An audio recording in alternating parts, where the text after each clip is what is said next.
વડોદરામાં જ્વેલર્સના શોરૂમમાં ચોરી કરવાની ઘટના સામે આવી છે, જ્યારે 10 લાખની સોનાની બંગડીની ચોરી કરવામાં આવી હતી। ગ્રાહકના સ્વાંગમાં આવેલી મહિલાઓએ ચોરી કરી। ચોરીની ઘટના સીસીટીવી કેમેરામાં કેદ થઈ છે। પોલીસે ફરિયાદને આધારે વધુ તપાસ શરૂ કરી છે। તો બે મહિલાઓ આ જ્વેલર્સ શોરૂમમાં આવી હતી અને ગ્રાહક બનીને આ મહિલાઓ ત્યાં આગળ આવી હતી અને તેમના દ્વારા ચોરીને અંજામ આપવામાં આવ્યો છે અને બંગડી ચોરી ગઈ હતી ત્યાંથી અને લગભગ રૂપિયા 10 લાખની ચોરી કરવામાં આવી હોય તે પ્રકારનું અપડેટ સામે આવ્યું છે।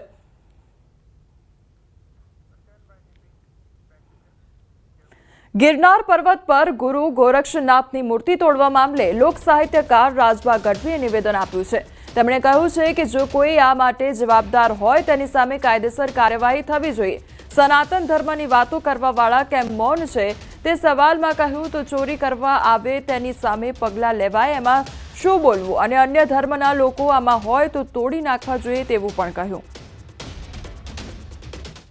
મંદિરોમાં ચોરી કરતા હોય તોડતા હોય ઘણી જગ્યાએ બને એને જલ્દી પકડાય અને એને દંડ મળવો જોઈએ અને આપણને દુઃખ થાય ધાર્મિક ઓલા ઉપર પણ રાક્ષસી ગતિ હોય એને શું મંદિર હોય કે શું ફલાણ હોય કે શું તબેલો હોય એને બધો વર્કો ગણતા હોય આવું કરતા હોય છે એને દંડ મળવો જોઈએ તો તોડી નાખવા જોઈએ ને તો ચોર તરીકે ચોરી કરવા આવ્યા તોડી ગયા તો આપણે થાય કે એને દંડ મળી જાય બાકી કોઈ ધર્મની દ્રષ્ટિએથી તોડ્યું હોય તો હજી ઘણું થાય ખબર પડ્યા પછી તો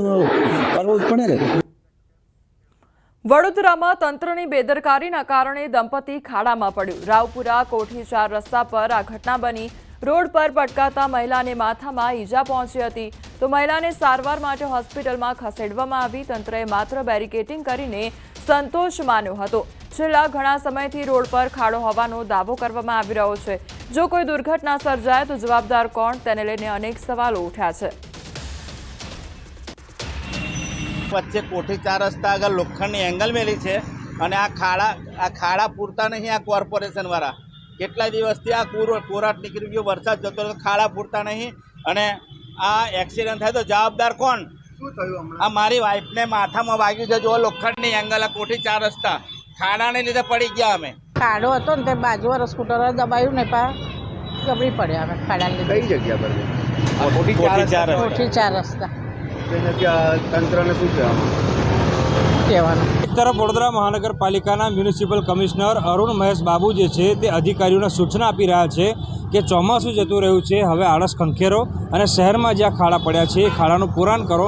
પરંતુ આજે અધિકારીઓ છે તેઓ મ્યુનિસિપલ કમિશનરના આદેશને ઘોડીને પી ગયા છે। એના કારણે જે નિર્દોષ નાગરિકો છે તેઓ આ ખાડાઓનો ભોગ બની રહ્યા છે। આ દ્રશ્યો તમે જોઈ રહ્યા છો તે કોઠી 4 રસ્તા પાસેના દ્રશ્યો છે અને કોઠી 4 રસ્તાથી સલાટવાડા તરફ એક વૃદ્ધ દંપતી જે છે તે પસાર થઈ રહ્યું હતું અને વૃદ્ધ દંપતીનું જે એક્ટિવા છે તેનું બેલેન્સ બગડ્યું અને તેઓ બંને નીચે પટકાયા હતા અને જે વૃદ્ધ મહિલા છે તેને માથાના ભાગે અને હાથના ભાગે ઈજાઓ પહોંચી છે। ત્યારે દ્રશ્યોમાં જોઈ શકાય છે કે એક વૃદ્ધ મહિલા જે છે તે ઈજાગ્રસ્ત થયા બાદ વડોદરા મહાનગરપાલિકાના જે સ્માર્ટ અધિકારીઓ છે તેમણે બેરિકેડ મૂકીને સંતોષ માન્યો છે।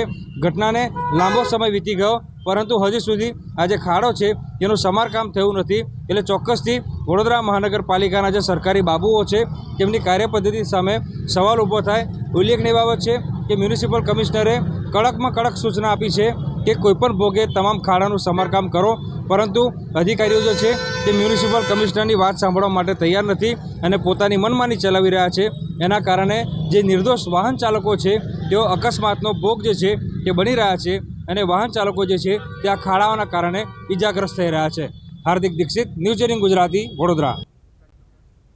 જૂનાગઢમાં બિસ્માર રસ્તાને લઈ કોંગ્રેસનો વિરોધ જોવા મળી રહ્યો છે। બિસ્માર રસ્તાથી લોકો ત્રાહિમામ પોકારી ઉઠ્યા છે। કોંગ્રેસ દ્વારા સહી ઝુંબેશ કેમ્પેન 4 દિવસમાં 20,000થી વધુ નાગરિકોની સહી લેવામાં આવશે। ત્યારે નાગરિકોની સહીવાળું આવેદનપત્ર કમિશનરને પાઠવવામાં આવશે। દર વર્ષે દિવાળી પહેલા રસ્તા બનાવવાની મહાનગરપાલિકા લોલીપોપ આપતી હોય છે તો 15 ઓક્ટોબરે કોંગ્રેસ દ્વારા મોટી સંખ્યામાં લોકોને સાથે રાખી આવેદનપત્ર આપવામાં આવશે। રસ્તાઓ અતિશય બિસ્માર હાલતમાં છે। અમે પોતે ડ્રાઇવિંગ કરીએ અને નગરપાલિકામાં થોડુંક જાગે સગવડ થાય અને રસ્તાઓ થોડાક સુધારે। અતિશય ખાડા રોડ ઉપર ખાડામાં રોડ છે કે રોડ ઉપર ખાડા છે ખબર નથી પડતી। અતિશય મુશ્કેલી પડે। બજેટ બહાર પડે એટલે કોર્પોરેશનના સત્તાધીશો એક જાહેરાત કરે કે આવતી દિવાળીએ આ રસ્તા નવા બનાવશું, પરંતુ હવે 7-8 દિવાળી જતી રહી, હજુ સુધી આ નવા રસ્તાનો લાભ જુનાગઢની પ્રજાને મળ્યો નથી. આજે જુનાગઢ શહેર કોંગ્રેસ સમિતિના તમામ હોદ્દેદારો સાથે અમે 20,000 સહી એકત્રિત કરવાનું આ સહી ઝુંબેશ ઉપાડ્યું છે. 11 તારીખથી લઈ અને 14 તારીખ સુધી શહેરના અલગ અલગ વિસ્તારમાં સહી ઝુંબેશ ચાલશે. 20,000 સહી એકત્રિત કરી 15મી તારીખે કમિશનરશ્રીને આવેદનપત્ર આપવાનું નક્કી કર્યું છે. વડોદરા શહેર દિવાળી પહેલા ખાડા મુક્ત બનશે. જી હા, આ ખાતરી મ્યુનિસિપલ કમિશનરે આપી છે. શહેરમાં ખરાબ રસ્તાઓ અંગે સતત મળી રહેલી ફરિયાદોને ધ્યાને લઈ મ્યુનિસિપલ કમિશનરે તાત્કાલિક અધિકારીઓની બેઠક બોલાવી હતી અને કડક આદેશ આપ્યો છે કે દિવાળી પહેલા શહેરને ખાડા મુક્ત બનાવવાનું છે. કમિશનરે ચેતવણી આપી છે કે જો તંત્ર સમયસર ન પહોંચી શકે તો ખાનગી કોન્ટ્રાક્ટરોને કામે લગાડો. એક જ રોડ પર વારંવાર પેચવર્ક થવા છતાં રસ્તાઓની હાલત સુધરતી ન હોવાથી તાત્કાલિક સમારકામ શરૂ કરવાની સૂચના અપાઈ છે.